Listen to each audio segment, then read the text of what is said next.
現實世界，真正有權力嘅人，好少係需要你知道佢嘅存在。如果一樣嘢已經變成新聞、討論或者爭拗，多數已經唔係權力嘅本身，而係權力完成咗之後嘅結果。呢一集我唔講陰謀，唔講對錯，我淨係做一件事，解釋點解大家可能有時係最後一個先知。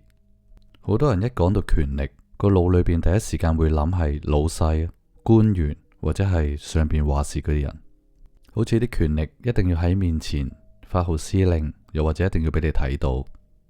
呢個理解本身已經係錯，因為一個人如果需要不斷出聲去解釋或者命令證明自己嘅話，佢多數唔係權力嘅核心。真正嘅權力從來唔係命令你做咩，而係決定你有冇其他選擇。如果大家都覺得自己好多自由，但係其實每一個選擇都係向住同一個方向，我哋好可能係跌入咗一個俾人設計好有移動範圍嘅方向入邊。一啲唔理解呢個系統運作嘅人，仍然會叫佢係自由。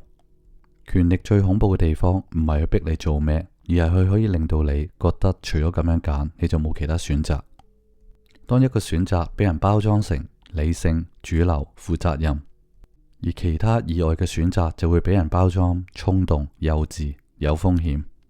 權力已經唔需要再出現，因為大家會幫佢做決定。大家一定會話我都冇辦法，而家成個環境都係咁，唔跟住就只會更差。當大家開始用冇得揀嚟形容人生，大家已經唔係喺權力圈嘅入邊，我哋已經係俾人管理緊。真正嘅權力係管理你點樣理解呢個世界，而唔係管理你嘅行為。喺地下系統入邊，最重要嘅一條規則係真正話事嘅人係唔需要露面，因為一旦露面就代表規則開始失效。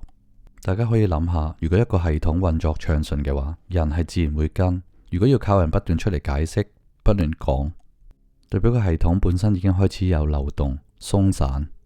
所以真正嘅權力唔係企喺最前，而係藏喺裏邊最深。佢哋唔需要你信服，只需要你適應。佢哋亦唔需要得到你任何嘅支持，只要令你覺得咁樣係正常。當你已經接受咗一套規則，權力就唔需要再存在喺你嘅視線入面。大部分嘅人點樣會發現自己俾人影響呢？唔係喺決定之前，而係喺代價出現咗之後。當大家發現選擇權越嚟越少，空間越嚟越窄，點解一啲成本會越嚟越高？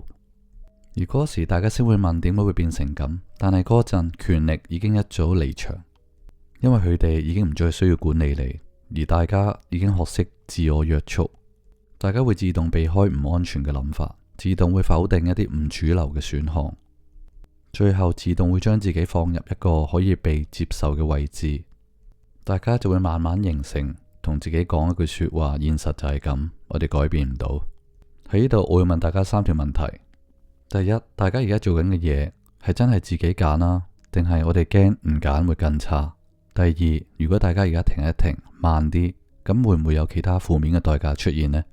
最後一條係大家嘅人生係咪已經俾人逼到要用好快、好穩嘅節奏先跟得上？如果個答案係嘅話，咁個問題係唔關我哋夠唔夠努力問題事，而係我哋企咗一個唔容許長期存在嘅結構入邊。呢個世界唔係冇權力，而係真正嘅權力從來唔需要我哋見到。我哋唯一可以做嘅唔係反抗，亦都唔係抗衡，而係一早睇清楚裏邊嘅規則。因為一旦代價出現，所有判斷都會變得太遲。